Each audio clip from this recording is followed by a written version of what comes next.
Hello everyone, this is Noman slim, lecturer in economics.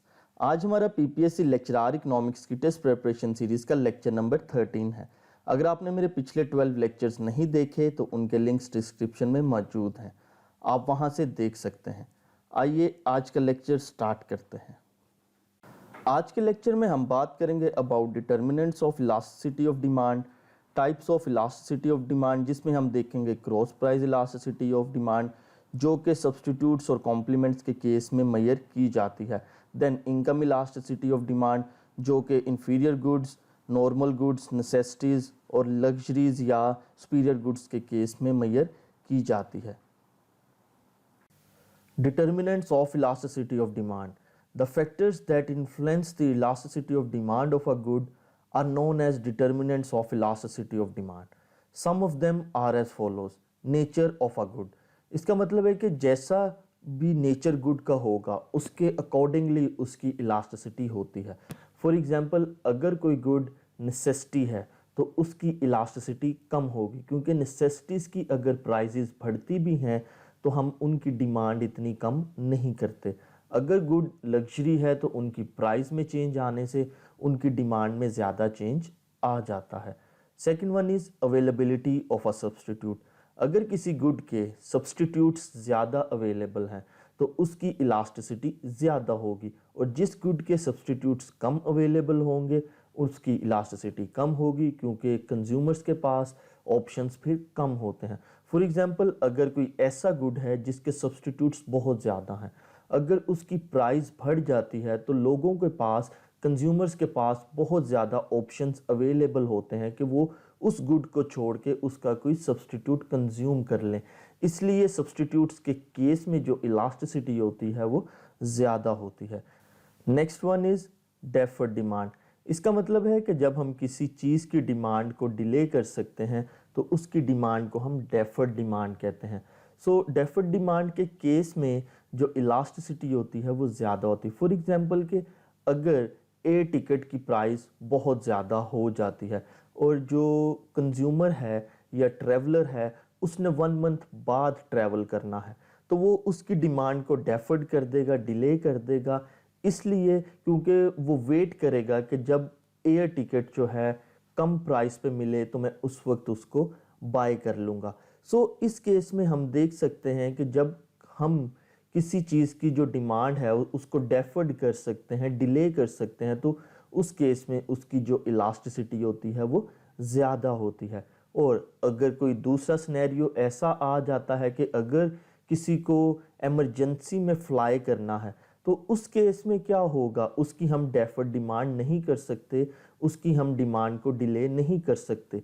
सो इस case में क्या होगा कि एयर टिकट जितने की भी होगी कंज्यूमर को बाय करनी पड़ेगी। सो इस केस में उसकी जो इलास्टिसिटी होगी वो कम होगी। सो यहाँ पे जो बात याद रखने वाली है वो ये है कि अगर तो डिमांड किसी चीज़ की डिले हो सकती है इस एक्सपेक्टेशन में कि जब उसकी प्राइस कम होगी तो हम उसको बाय कर लेंगे, तो उस केस में उसकी इलास्टिसिटी ज़्यादा होगी। अगर तो हमें एमरजेंसी है तो एमरजेंसी के केस में हम किसी भी गुड की जो गुड या सर्विस की जो डिमांड है उसको डेफर्ड नहीं कर सकते, डिले नहीं कर सकते, तो उस केस में उसकी इलास्टिसिटी कम होगी। Next one is the habits and customs of consumer. ऐसी चीज़ें जो हमारी कस्टम का हिस्सा बन जाती हैं, हमारी हैबिट्स बन जाती हैं, तो उस केस में जो गुड्स की इलास्टिसिटी होती है वो कम होती है। मतलब कि उनकी प्राइसेस अगर बढ़ भी जाती हैं तो हमें वो कंज्यूम करनी पड़ती हैं, उनकी डिमांड करनी पड़ती है। फॉर एग्जांपल कि अगर किसी की हैबिट बन जाती है स्मोकिंग करने की, तो स्मोकिंग करने की अगर हैबिट है तो उसकी डिमांड उसको करनी ही है। सो अगर सिगरेट्स की जो प्राइसेस हैं वो बहुत ज़्यादा बढ़ भी जाती हैं तो वो उसकी कंज्यूमर जो है उसकी डिमांड को इतनी कम नहीं करेगा। सो इस केस में उसकी जो इलास्टिसिटी है वो कम होगी। Next one is relative importance in the total domestic expenditure. इसका मतलब है कि कुछ गुड्स या सर्विसेज ऐसी होती हैं जिनका हमारे टोटल डोमेस्टिक एक्सपेंडिचर में ज़्यादा मेजर पार्ट होता है। सो इस केस में उनकी प्राइसेस में अगर ज़्यादा चेंज आ जाता है तो उनकी जो इलास्टिसिटी है वो ज़्यादा हो जाती है, क्योंकि उनकी वजह से हमारा बजट जो है वो बहुत ज़्यादा इफ़ेक्ट होता है। फॉर एग्जांपल के हाउस रेंट है, हाउस रेंट किसी भी ऐसी फैमिली का जो रेंट पर रहते हैं उनके जो टोटल डोमेस्टिक एक्सपेंडिचर का मेजर पार्ट होता है। सो इस केस में अगर उनका हाउस रेंट बहुत ज़्यादा बढ़ जाएगा तो वो उस एरिया को या उस घर को छोड़कर किसी चीपर एरिया में जाकर रहना शुरू कर देंगे। सो इस केस में उसकी जो डिमांड होगी वो इलास्टिक डिमांड होगी। और सेकेंडली, अगर कोई ऐसी चीज़ है जिनका हमारे टोटल डोमेस्टिक एक्सपेंडिचर में इतना मेजर पार्ट नहीं है तो उनकी जो इलास्टिसिटी होगी वो इन इलास्टिक होगी। फॉर एग्जांपल मैच स्टिक हमने महीने में 1, 2 या 4 या 5 यूज़ करनी होती हैं, इससे ज़्यादा वो यूज़ नहीं होती क्योंकि वो इतनी ज़्यादा एक्सपेंसिव भी नहीं होती। जब वो इतनी ज़्यादा एक्सपेंसिव नहीं है तो अगर उनकी प्राइस में ज़्यादा चेंज आ भी जाता है तो फिर भी वो हमारे बजट को, हमारे टोटल डोमेस्टिक एक्सपेंडिचर को इतना ज़्यादा इफ़ेक्ट नहीं करती, इसलिए उनकी जो डिमांड है वो ज़्यादा इफ़ेक्ट नहीं होती, जिसकी वजह से उनकी इलास्टिसिटी लेस इलास्टिक होती है। Next one is durable and perishable commodities. Durable ऐसी कमोडिटीज़ होती हैं जो लॉन्ग लास्टिंग होती हैं। जो भी गुड लॉन्ग लास्टिंग होगी उनकी जो इलास्टिसिटी है वो ज़्यादा होती है, क्योंकि durable goods most of the time हम यूज्ड भी परचेज कर लेते हैं। फॉर एग्जांपल आप किसी बाइक की एग्जांपल ले लें, किसी फर्नीचर की एग्जांपल ले लें। सो ये ऐसी चीज़ें हैं जो हम यूज्ड में भी ले लेते हैं तो वो हमारी लॉन्ग लास्टिंग हो जाती हैं।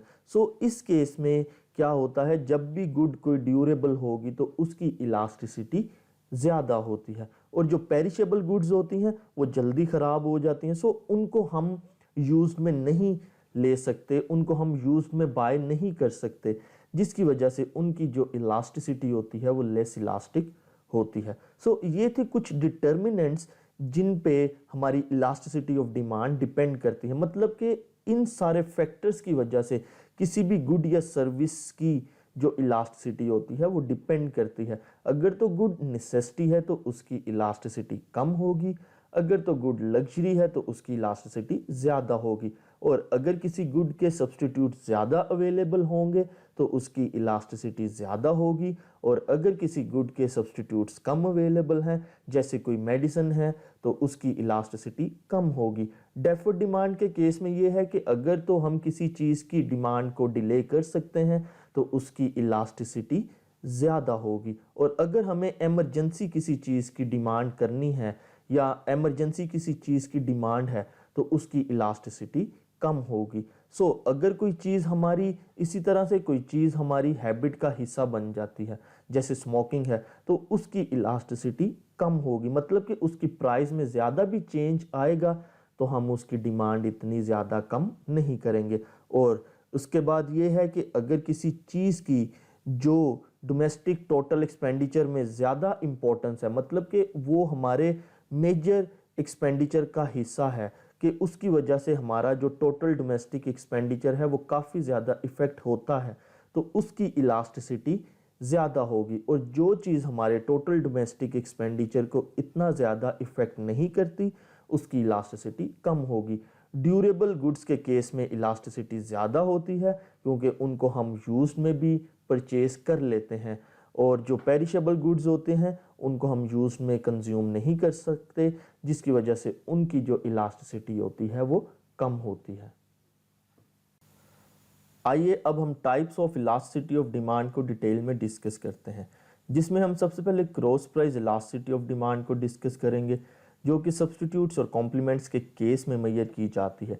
देन हम इनकम इलास्टिसिटी ऑफ डिमांड को डिस्कस करेंगे जो कि inferior goods, normal goods, necessities और लग्जरीज के केस में मेजर की जाती है। Actually cross price elasticity of demand substitutes और कॉम्प्लीमेंट्स के लिए यूज़ की जाती है। सब्सटीट्यूट्स ऐसे गुड्स होते हैं जो एक दूसरे के ऑल्टरनेटिव्स होते हैं। For example Pepsi and Coke are substitute goods, और कॉम्प्लीमेंट्स ऐसे गुड्स होते हैं जो एक साथ कंज्यूम किए जाते हैं। For example car and petrol are complements. So इन दोनों केसेस में जब भी किसी एक गुड की प्राइस चेंज होती है तो उसकी वजह से दूसरे की डिमांड इफेक्ट होती है। Cross price elasticity of demand को मेजर करने का फॉर्मूला है percentage change in quantity demand of good x divided by percentage change in price of good Y.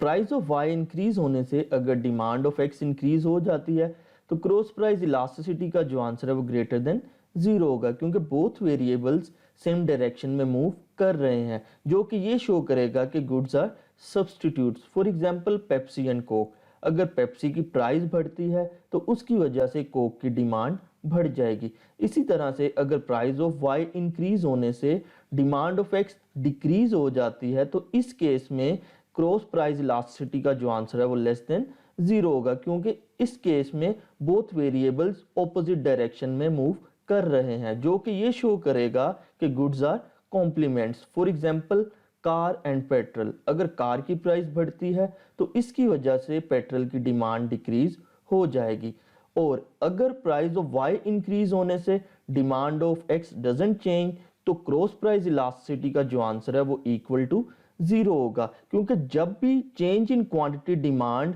Zero होगी तो जीरो को जब भी किसी भी चीज से डिवाइड करते हैं तो आंसर जीरो होगा, जो कि ये शो करेगा कि x and y are unrelated goods. For example car and Pepsi, अगर कार की प्राइस बढ़ती है तो इसकी वजह से पेप्सी की डिमांड पे कोई असर नहीं होगा, क्योंकि both are unrelated goods because they are neither substitutes nor complements of each other.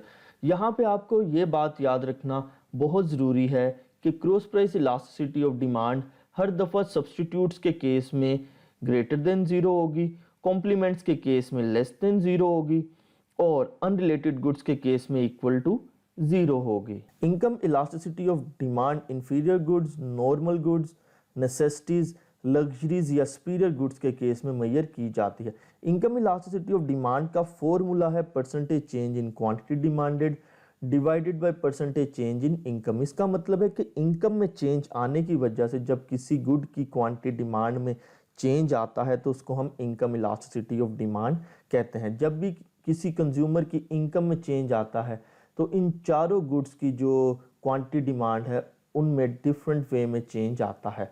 For example अगर इनकम इंक्रीज हुई है कंज्यूमर की तो उसकी वजह से जो डिमांड ऑफ इंफीरियर गुड्स है वो डिक्रीज हो जाती है, क्योंकि जब कंज्यूमर की इनकम बढ़ती है तो वो इंफीरियर गुड्स को छोड़कर कोई बेटर क्वालिटी गुड्स कंज्यूम करना शुरू कर देते हैं। इसलिए इनकम इलास्टिसिटी का जो कोफिशिएंट है इस केस में लेस देन जीरो होता है, क्योंकि इनकम बढ़ती है तो demand of inferior goods decrease हो रही है, जिसकी वजह से income elasticity less than zero है, जो कि शो करती है नेगेटिव रिलेशन इन दोनों में।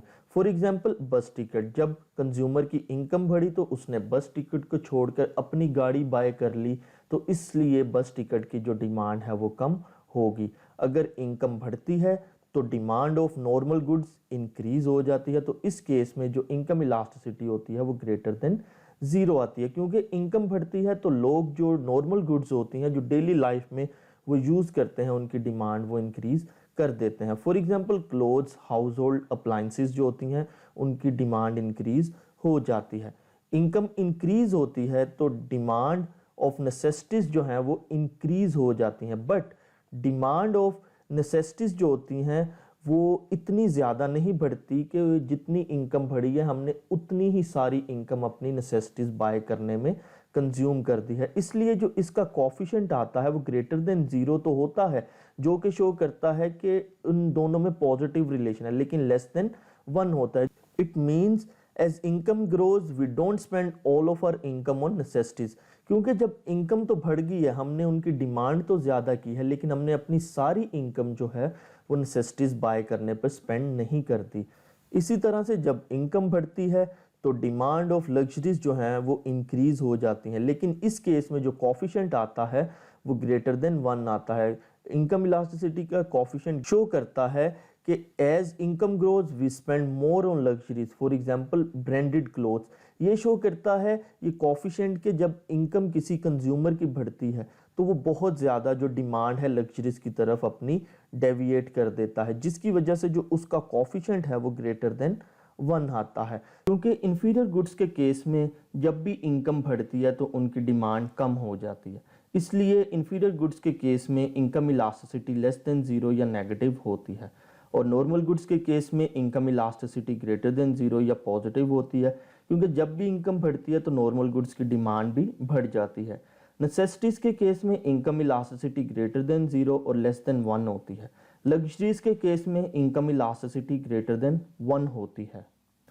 ये था हमारा आज का लेक्चर। अगर आपको लेक्चर पसंद आया हो तो ज़रूर लाइक और सब्सक्राइब कीजिएगा ताकि आप मेरी आने वाली टेस्ट प्रिपरेशन सीरीज़ फॉलो कर सकें।